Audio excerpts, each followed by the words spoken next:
Hello guys, welcome back again. So today I'll be showing you how to draw hair from something like this to this. I drew her yesterday and it was probably the best hair drawing I have ever done before.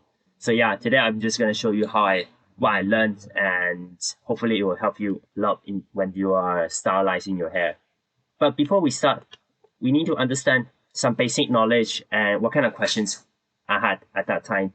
So previously, when I was searching on how to draw hair, I had massive amount of questions that can be summarized in these questions.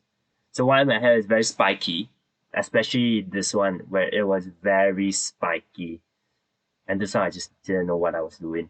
And why does it look very plain? So it doesn't look very 3D at all. The distance between the top of the hair and the hair center. And I think these two questions are the most interesting part, but very difficult topic to address when drawing hair.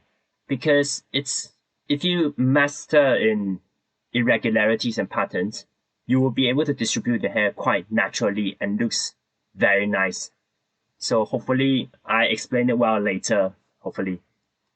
In terms of basic knowledge, as we all know, the hair is split into front hair, side hair, and back hair, and there's a center of hair, and you need to draw hair as a ribbon.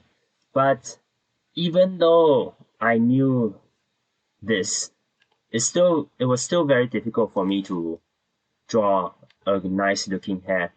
So that's the front hair.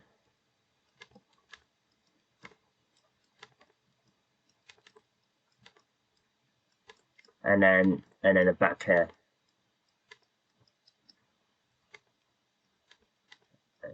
Side front hair, side hair, and back hair.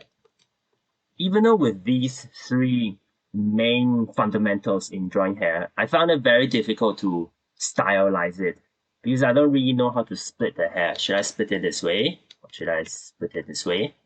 Where can I start stylizing it? Should I do a ponytail over here? Or should I do it here?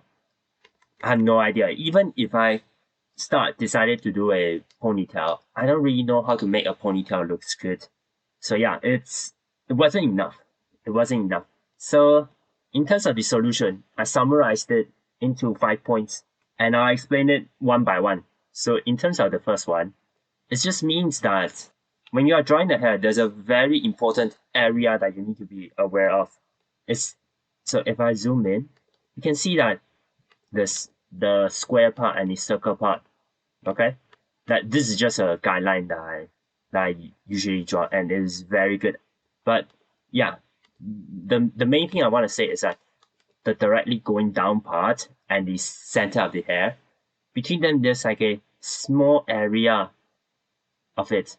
And I think that's the secret of hair drawing. Because you must understand that the center of hair and the directly going down part is not exactly on the same plane. So when you draw hair, you should actually go this way, go out and go down, go out and then go down. Then you will start feel like hair is a more 3D object. So go out, go down, and go out, go down. And then even in the back hair as well. When you touch the guideline, the square guideline, then you directly go down.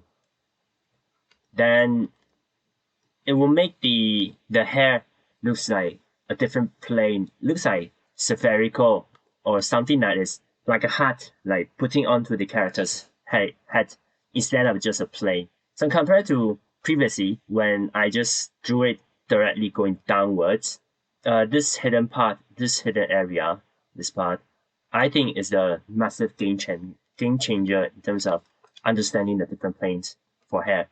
For second one, it actually is split into two different concepts. So this means that when you are looking at something, so for example, if you are looking at let's say you're looking at a watermelon, let's say that the stripes are all equally distributed. But when you look at it, the side of it seems to be more close up, more clamped up compared to in the center. It's because of perspective, and then it goes smaller. And same goes with the hair drawing as well. So when we are drawing hair and distributing it, we should, for example, like the front part should be wider, like this is wider. But then when you go on to the back hair, when you're starting to distributing it, you shouldn't make it like equal, but instead do it like slightly smaller, that it will make the drawing look a bit more natural. So this distance is smaller compared to this one. But I do understand that sometimes, well, not sometimes, but you will still stylize the hair in, like, let me explain. So you will still stylize the hair, like you will still split the front part. You can split the front part into two areas. That's completely fine. It's not what I mean, but it just means that when you are going towards the end of the head, so like the back hair, or when you're drawing like a ponytail, like the back of it,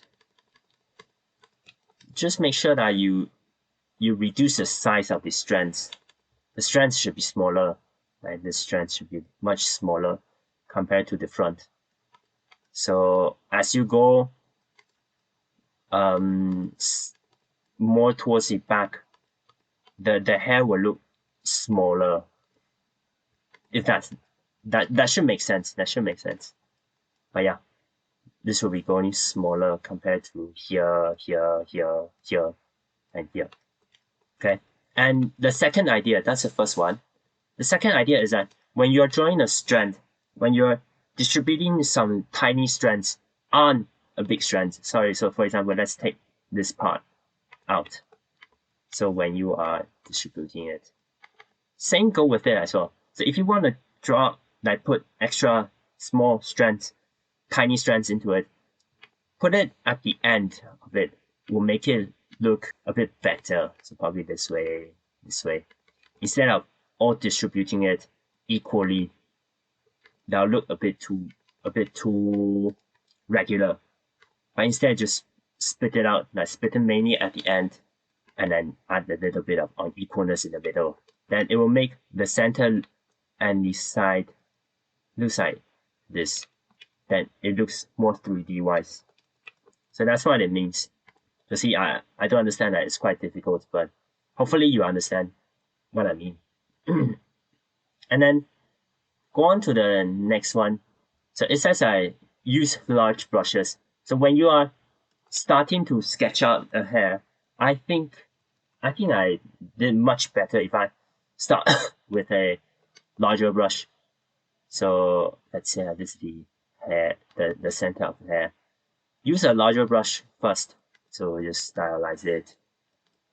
And then like that, yeah. Then it will allow you to have a better picture on the general flow of the hair and how the bigness or the size of the hair that you're drawing. Instead of small size hair, small size brush, it'll be a bit difficult to appreciate. And then after that, you can size down the size of the brush, and then go on to sketch tool, which is more detailed, so you can add some strands to it. So I can add some strands to it. Yeah, something like that. So go on to, from 1 is a large brush to 2, like smaller ones, and then go on until you're happy with the details or the size of the lines. For the fourth one, it means that it will look good when you twist the hair quite often. So with larger brushes, you will see that if you twist it, and then that can twist the hair. So especially the side, the back, or the side hair are very good areas to twist, I think. Or if you want to do a ponytail, braided hair, or ponytails, double ponytail, sorry. then there are good areas for you to twist it, or under the wind as well. In terms of crossovers and outflows, it means that, for example, this kind of twist, this is a turning area, and this is a turning area. Then you can add like a outflow, small strands going this way. You can go the other way as well. Just add some like random strands in turning points. That's the outflow hair. In terms of crossover, it means that when you're drawing hair, it's quite nice if you have some above and below, like a z-axis changes.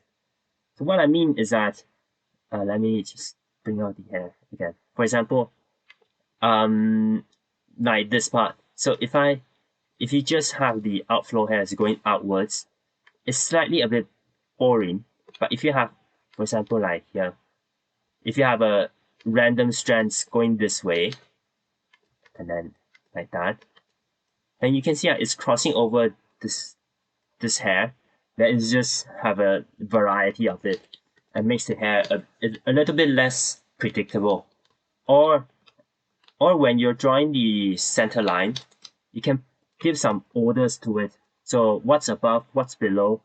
It can be demonstrated, for example, like this. So for the front hair, you can make this one on the top, this one on the top, these ones on slightly below. So like that. Like that. Then this is below, right? Then this area just looks much better compared to previously. Or of course you can make the center part lower compared to this part and this part. Then it can look something like this.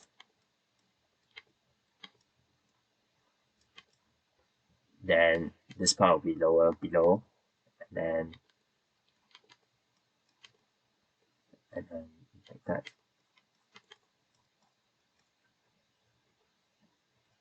Yeah. So then you look like in this area, they'll have some like odors to it, or some above and below kind of feelings.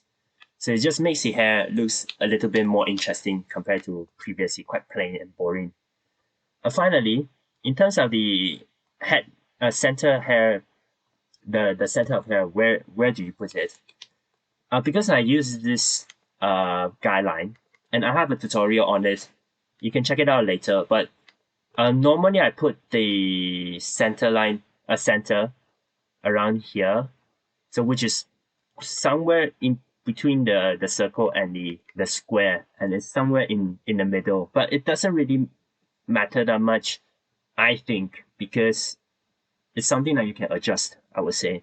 And as long as when the first sketch you feel like the overall general flow looks quite well, then it should be fine. I don't think I sense any rules regarding to it yet. So yeah, that's all I can say. And just make sure that it's not directly above this line. It's actually slightly towards the back of it. It's just something to be aware. And then the guidelines can be like this. Go out and then down. Yeah, just something to be aware of. Okay. So that's the end of the first part of the video. Thank you very much for watching until now. So now you can go to your Krita or your drawing program and then try it out. Or you can go on to the next video where I will have a demonstrations on the first sketch and second sketch. And I'll also show you my previous hair drawing, hair practices, which is some of them are quite bad, actually. And I'll also show you how I practice hair drawing. And I think it is a very powerful method. So yeah, thank you very much for watching, and I'll see you in the next video. Bye.